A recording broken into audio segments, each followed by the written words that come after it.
Hello everyone, कैसे आप लोग सभी। आशा करता हूँ कि आप लोग सभी अच्छे होंगे। तो आज का जो वीडियो है, ये वीडियो काफ़ी स्पीड हो गया है। आप लोग इसे स्लो करके, अगर ना समझ में आए तो आप इसे प्लेबैक स्पीड में जा करके स्लो कर लीजिएगा वीडियो को, फिर देखिएगा सब कुछ समझ में आएगा। और वीडियो के सबसे ऊपर कॉर्नर में प्लेबैक सबसे ऊपर कॉर्नर में सेटिंग ऑप्शन है, वहाँ से प्लेबैक स्पीड में जा करके वीडियो को स्लो कर लीजिएगा, देखिएगा सब कुछ समझ में आएगा। तो चलिए शुरू करेंगे। और अगर आपको अच्छा लगे वीडियो तो लाइक शेयर सब्सक्राइब करके जरूर चैनल को सपोर्ट करिएगा। Thank you. चलिए देखेंगे। हेलो एवरीवन, आज हम लोग ज्योग्राफी का पार्ट 4 भूदृश्य, भूगोल की रूपरेखा भूदृश्य पार्ट 4 में दिया हुआ है। तो उसमें पृथ्वी की प्रकृति के बारे में, भूदृश्य के बारे में हम लोगों को पढ़ना है। पार्ट 4 में दिया हुआ है, इसको देखेंगे।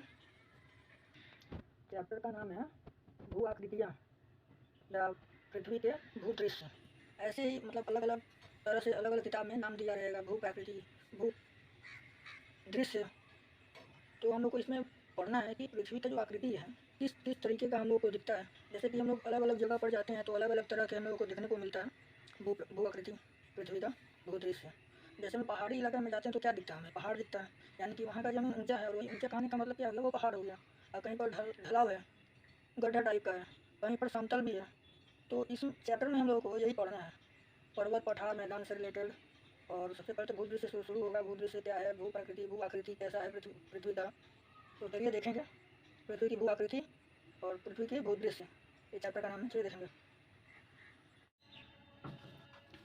भूगोल की रूपरेखा क्लास 9 चैप्टर 4 भू आकृति तथा भू आकृतियाँ तथा पृथ्वी के भूदृश्य, geomorphic process and landforms of the earth. भू आकृतियाँ मतलब भू मने भूमि, भूमि किसको कहा गया, पृथ्वी को कहा गया है। तो भू मने भूमि, आकृतियाँ मने आकृतियाँ, जो आकृति बना होता है ना किसी भी तरह का आकृति, उस आकृति को कहा गया है। तो भू आकृतियाँ का मतलब क्या होगा, पृथ्वी की आकृतियाँ तथा पृथ्वी के भूदृश्य। पृथ्वी के भूदृश्य मतलब भू मने भूमि और दृश्य मने जो हमें दिखाई दे रहा है, जो दृश्य हमें दिखाई दे रहा है उसे यहाँ पे दृश्य कहा गया है। तो पृथ्वी के भूदृश्य, भूदृश्य मने पृथ्वी का दृश्य, पृथ्वी की आकृतियाँ तथा पृथ्वी के भूदृश्य। इसी को इंग्लिश में कहा गया है geomorphic process and landforms of the अर्थ। आगे देखेंगे हम लोग भू आकृतिक प्रक्रियाओं का प्रारंभिक संकल्पना। तो भू आकृति का जो प्रक्रिया होता है बनने में, भू आकृति कैसे बनता है, इसके बारे में हम लोग जानेंगे अभी। Elementary concept of geomorphic process. धरातल पृथ्वी मंडल के अंतर्गत उत्पन्न हुए बाह्य बलों एवं पृथ्वी के अंदर उत्पन्न आंतरिक बलों से निरंतर प्रभावित होता रहता है तथा यह हमेशा परिवर्तनशील बाह्य बलों को बहिर्जनित बल यानी इसको एक्सोजीनियस फोर्स कहा जाता है, बाह्य बलों की क्रिया का परिणाम होता है धरातल पर उभरी हुई भू आकृतियों का विघर्षण तथा बेसिन या निम्न क्षेत्रों का बढ़ाव। क्या बोला गया है कि धरातल पृथ्वी मंडल के अंतर्गत उत्पन्न हुए बाह्य बलों एवं पृथ्वी के अंदर उत्पन्न आंतरिक बलों से निरंतर प्रभावित होता रहता है तथा यह हमेशा परिवर्तनशील है। पृथ्वी मंडल में हमेशा मतलब बाह्य बल होता रहता है। बाह्य बल किसको कहा गया, बाह्य बल जैसे कि जो हवा चल रहा है तो क्या है, बाह्य प्रक्रिया, बाह्य ये जो प्रक्रिया चल रहा है हवा बढ़ने का, ये सब क्या चीज़ का है, बाण जो है वो क्या का है, ये वायुमंडल का है, पृथ्वी के बाहर का है। तो पृथ्वी के अंतर्गत, अंतर्गत मतलब पृथ्वी मंडल के अंतर्गत मतलब पृथ्वी के अंदर, पृथ्वी के अंदर जो भी प्रक्रिया जो चल रहा है और उसके प्रक्रिया के अंतर्गत, प्रक्रिया के जरिए जो उत्पन्न हो रहा है बाह्य बल और पृथ्वी के अंदर उत्पन्न जो आंतरिक बल से निरंतर प्रभावित होता रहता है। तो जो अंदर में जो कार्य चल रहा है, अंदर में क्या हो रहा है, एक दूसरा मटेरियल, एक मटेरियल टकरा रहा है, अलग मटेरियल बन रहा है, फिर उसमें जैसे कि जो ज्वालामुखी है अंदर में पूरा एकदम मैग्मा पूरा खौलता रहता है गर्म एकदम, और वो फट के जब बाहर निकलता है तो लावा का रूप धारण कर लेता है, तो वो लावा कहला जाता है। और वो लावा जो है बाहर आकर के और बहुत दूर दूर तक ले फैल जाता है। तो ये इस घटना के कारण हो रहा है ऐसा चीज़। तो ये चीज़ लावा जो है वो पृथ्वी के अंदर में अलग अलग मटेरियल आपस में टकरा रहे हैं, और जिसके कारण कि वहाँ पर वो जो मटेरियल है, मटेरियल में टकरा करके मटेरियल में एक उत्पन्न हो रहा है एक अलग मटेरियल, और वो किसी तरीके से बाहर निकलते हैं और सतह को तोड़कर फोड़कर और फिर बाहर आकर के फिर अलग रूप धारण कर लेते हैं। वही यहाँ पर बोला गया है कि पृथ्वी के अंतर्गत कुछ भी उत्पन्न होता है बल, वो बाह्य बल पृथ्वी के अंदर उत्पन्न आंतरिक बल से प्रभावित हो जाता है। बाहरी जो भाग हम लोगों को दिखता है पृथ्वी को, जो हम लोग देख पा रहे हैं पृथ्वी को, जो भाग हम लोग देख पा रहे हैं वो क्या है, बायां है। और जो हम लोग नहीं देख पा रहे पृथ्वी के अंदर जो खोद खोद करके जो अंदर जाया जाता है वो हुआ ना अंदर वाला भाग। तो जो ऊपर वाला भाग है वो अंदर वाले भाग में कुछ भी काम हो, मतलब कोई भी प्रक्रिया जो चल रहा है उसके कारण से बाहरी भाग पर प्रभाव पड़ता है, और वही बाहरी भाग पर जब प्रभाव पड़ता है तो वही यहाँ पर बात बोला गया है कि पृथ्वी के अंदर अंतर्गत जो भी उत्पन्न हो रहा है बल, वो बल के द्वारा अलग प्रोसेस चलने लगता है पृथ्वी के बाहर, और बाहर जो है परिवर्तन ला देता है, परिवर्तन ला देता है। इसी को बोला गया यहाँ पर कि पृथ्वी के अंतर्गत जो उत्पन्न हो रहा है बाह्य बलों एवं पृथ्वी के अंतर्गत उत्पन्न आंतरिक बलों से प्रभावित होता रहता है, तथा यह हमेशा परिवर्तनशील है, यह हमेशा ऐसे ही परिवर्तन होता रहेगा। बाह्य बलों को बहिर्जनित बल एक्सोजेनियस फोर्स कहा जाता है। बाह्य बल माने बाहरी बल, बाह्य मतलब होता है बाहरी, बाहरी बलों को बहिर्जनित बल यानी एक्सोजेनियस फोर्स कहा जाता है। बाह्य बलों की क्रिया का परिणाम होता है धरातल पर उभरी हुई भू आकृतियाँ का विघर्षण तथा बेसिन या निम्न क्षेत्रों का भराव। तो बाह्य बलों की जो क्रिया है उसका क्रिया का परिणाम क्या हुआ, जो धरातल पर जो उभरा हुआ भू आकृति है, जो भू आकृति हमको दिख रहा है, कुछ भी घटना घट रहा है तो हमको क्या दिख रहा है, कुछ आकृति दिख रहा है जरूर, वो आकृति के अनुसार हमें क्या दिख रहा है, और वहाँ पर भू आकृतियों में जो भी कुछ हो रहा है, मान लीजिए वो जैसे मैग्मा लावा जो है वो फट करके निकल रहा है जिसे मैग्मा कहा जाता है, और निकलते निकलते वो फिर कहीं जा रहा है, जैसे पानी ऐसे कहीं गिर गया तो वो बहते बहते नहीं किधर किधर चला जाता है। तो वैसे ही वो जो मैग्मा है वो भी तो जब निकला तो कहीं ना कहीं बहते हुए निकल जाएगा, बढ़ जाएगा ढाल के अनुसार, और वो ढाल के अनुसार बहता चला जाएगा तो वहाँ पे घर्षण हुआ, तो घर्षण के कारण कुछ और भी सामान वहाँ से लेके, जैसे वो मैग्मा निकले से पानी निकलता है, पानी को कहीं डाल दिया तो कहीं अगर गंदा होता है तो थोड़ा थोड़ा गंदा भी उसके साथ में जगह बनाते हुए गंदे को भी लेकर चला जाता है, धूल गर्दा जो होता है उसे भी लेकर के वो चला जाता है। तो ठीक उसी प्रकार से जब वो लेके जा रहा है इसका मतलब क्या, वहाँ पे घर्षण हो रहा है, घर्षण के कारण फिर वहाँ का परिवर्तन हुआ, क्या परिवर्तन हुआ, जैसे मान लो कुछ गर्दा था, वो गर्दा वहाँ से मिट्टी जैसा जाता था थोड़ा सा, वो मिट्टी भी उसी में मिल करके वहाँ पर से बह करके कहीं और चला गया। तो ये क्या हुआ, पहली घटना हुआ, जैसे कि वहाँ से कुछ मिट्टी अलग होकर दूसरी जगह चली गई पानी के बहने से, होता है ना ऐसा, ऐसा कभी कभी देखने को भी मिलता है, थोड़ा सा पानी गिर गया है वो बहने लगा और फिर वो कुछ गड्ढा या फिर मिट्टी जैसा है वो उसी में हल्का सा एकदम है और वो उसी के साथ में बह करके आगे निकल गया है। तो उसी तरीक़ा से मैंने कुछ परिवर्तन होता है और घर्षण होता है, और वही घर्षण जो होता है, घर्षण के कारण कुछ और परिवर्तन आ जाता है, कहीं गड्ढा हो जाता है, यही चीज़ हम लोगों को देखना है इसमें। श्रेणीकरण जिसको ग्रेडेशन कहते हैं, तो ग्रेडेशन क्या हुआ, धरातल पर अपवर्तन के माध्यम से उच्चावच के मध्य अंतर के कम होने को श्रेणीकरण कहते हैं। अंतर्जनित शक्तियाँ निरंतर धरातल के भागों को ऊपर उठाती है तथा बाह्य शक्तियों के ऊंचावच में भिन्नता को बराबर करने से में प्रयासरत रहती है। तो श्रेणीकरण का मतलब क्या, धरातल पर अपवर्तन के माध्यम से ऊंचावच के मध्य अंतर के कम होने से को ही श्रेणीकरण कहते हैं। कहीं धरातल पर जब अपवर्तन होता है, अपवर्तन के जो प्रभाव होते हैं उस प्रभाव के कारण ही कुछ वहाँ पर अंतर दिखते हैं, मध्यांतर के कम होने को ही श्रेणीकरण कहते हैं।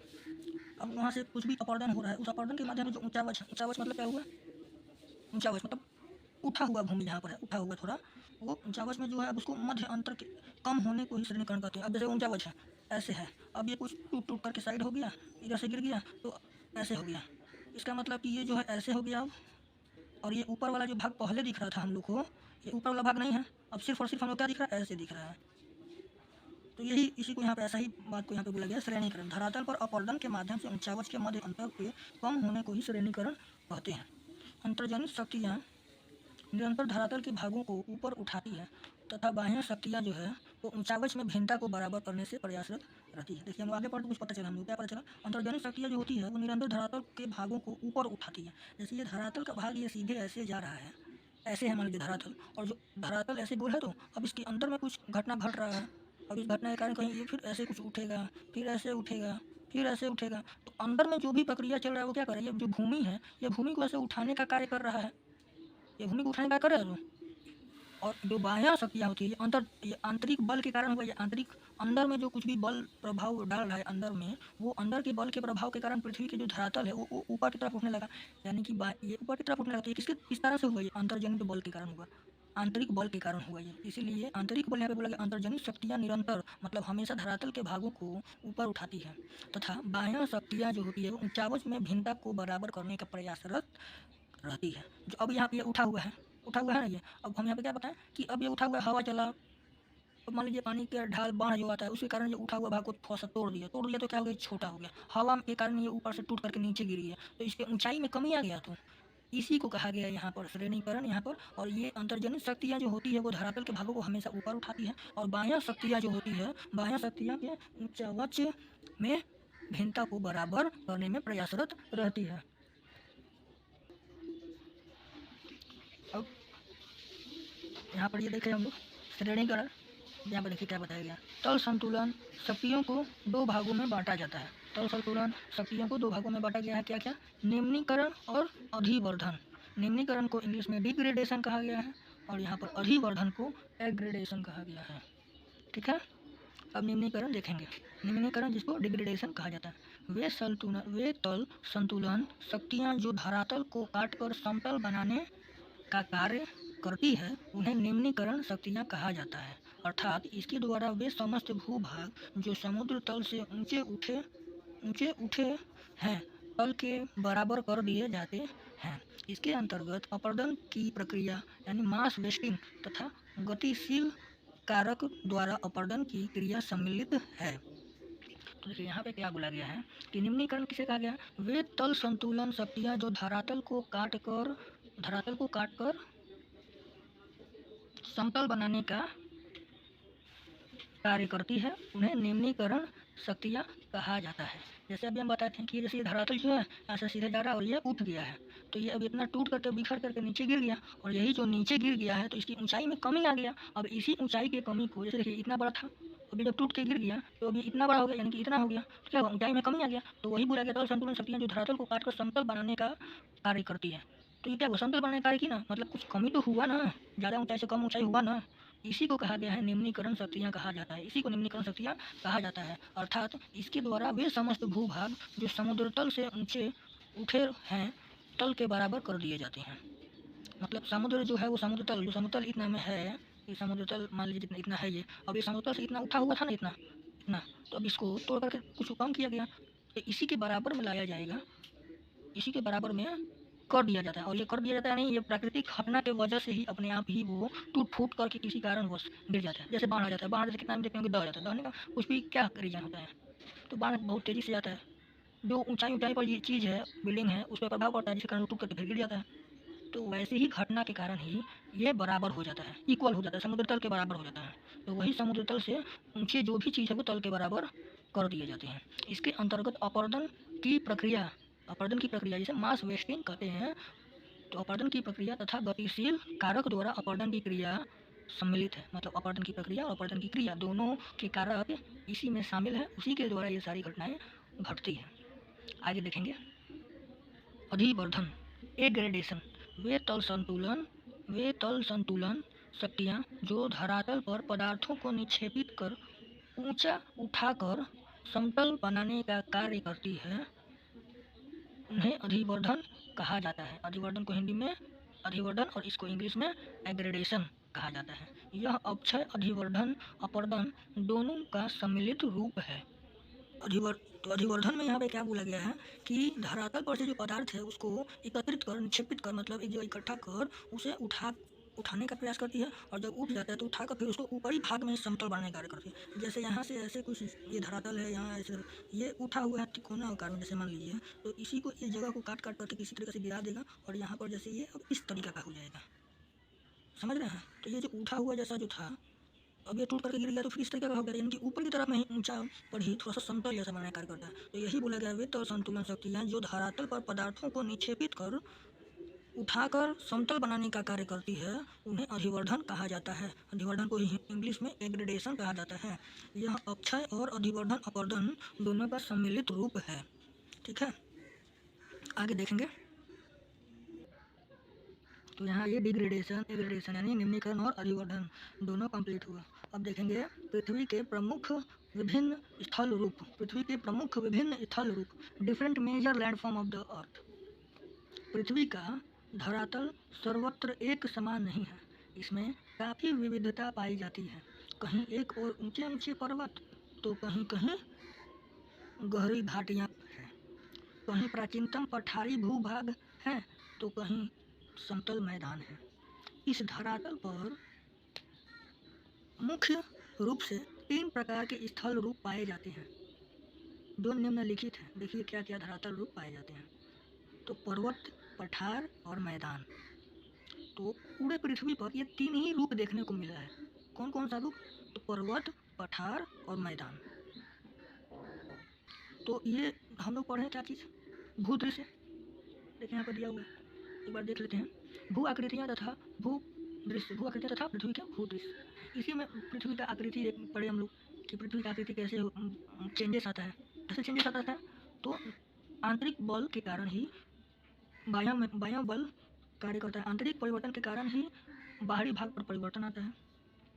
और वो फिर यहाँ पर निम्नीकरण और अधिवर्धन पर है, जो तल संतुलन शक्तियाँ जो धरातल को काटकर समतल बांधने का कार्य करती है, जिसे निम्नीकरण शक्ति कहते हैं। अर्थात इसके द्वारा समस्त भूभाग समुद्र तल से नीचे ऊंचा है और तल के बराबर कर दिए जाते हैं। जो समुद्र से जो ज़्यादा ऊंचा है उसको बराबर कर दिया जाता है। और इसके अंतर्गत ही अपरदन की प्रक्रिया मास वेटिंग और तथा गतिशील कारक द्वारा अपरदन की क्रिया सम्मिलित है। और अधिवर्धन क्या है? वे तल संतुलन शक्तियाँ जो धरातल पर पदार्थों को निक्षेपित कर ऊंचा उठाकर समतल बनाने का कार्य करती है, उन्हें अधिवर्धन कहते हैं। या अक्षय अधिवर्धन अपवर्धन दोनों का सम्मिलित रूप है। यह निम्नीकरण अधिवर्धन के कारण ही यहाँ पर हम लोग को अलग अलग स्थल रूप देखने को मिलते हैं। पृथ्वी के प्रमुख स्थल रूप में हम लोग क्या देखने को मिलता है? तो पृथ्वी के धरातल पर सर्वत्र एक समान धरातल नहीं है। हर जगह पर एक समान धरातल नहीं है। कहीं ऊंचा है, कहीं नीचा है, कहीं मैदानी इलाका है, कहीं ऊपर नीचे है।